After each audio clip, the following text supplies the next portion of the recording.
అంటే నాకు సై సినిమాలో హీరోయిన్ తండ్రి గుర్తొస్తాడు నాకు. ఆ సై సినిమాలో ఈ హీరోలు వాళ్ళ టీము ఒక గోల్ కొడితే ఏంటి ఒకదానికే అంటాడు, దాంతో రెండు అంటే ఏంటి రెండు దానికే అంటాడు. సో ఫింగర్ ఇచ్చి చూపించేవాడు ప్రతి దానికి చూపించగలుగుతాడు. నా పాయింట్ ఏంటంటే మీరు చేసి చూపించండి. మీరు భోగాపురం ఎయిర్పోర్ట్ గురించి అన్నేళ్ళు ఎందుకు ఏడిశారు?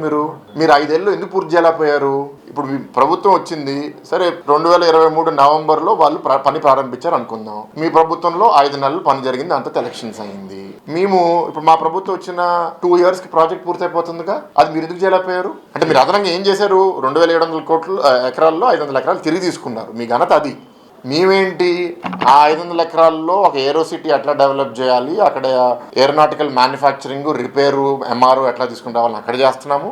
ఇక్కడ మాన్సాస్ ల్యాండ్లో ఏవియేషన్ ఎడ్యూసిటీ అని చెప్పి ఏవియేషన్ సెక్టర్లో దేశవ్యాప్తంగా ప్రతి రకమైన స్కిల్లింగ్ కోర్సులో 25% వర్క్ ఫోర్స్ ఇక్కడ విశాఖపట్నం నుంచి ట్రైన్ అవ్వాలని మేము చేసాము. అంటే ప్రతిపక్షంలో ఉన్నప్పుడు ప్రశ్నించే బాధ్యత మీకు ఉంటుంది, నో ప్రాబ్లం, ప్రశ్నించండి.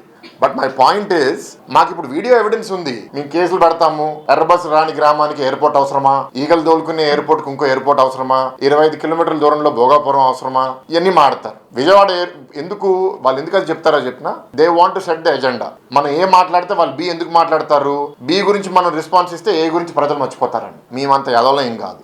ఇవాళ the discussion is about Bhogapuram airport. మీరు ఇట్లాంటి ఇష్యూస్ గురించి మీరు మాట్లాడాలంటే మీరు రండి, మీతో మేము మాట్లాడతాం. మీరు భోగాపురం ఎయిర్పోర్ట్ మీరు మాట ఎందుకు మార్చుకున్నారు చెప్పండి? అంటే ఆపడంలో క్రెడిట్ ఆల్దేనంటారా మీరు? ఏది అది 5 ఏళ్ళు ఆపడంలో క్రెడిట్ మరి ఏదన్నా ఇప్పుడు వాళ్ళకి ఏదన్నా మనం రికార్డ్ ఇవ్వాలి అంటే వేసిన ఫౌండేషన్ స్టోన్ రెండోసారి వేసిన రికార్డ్ వాళ్ళకి ఇవ్వాలి మనం.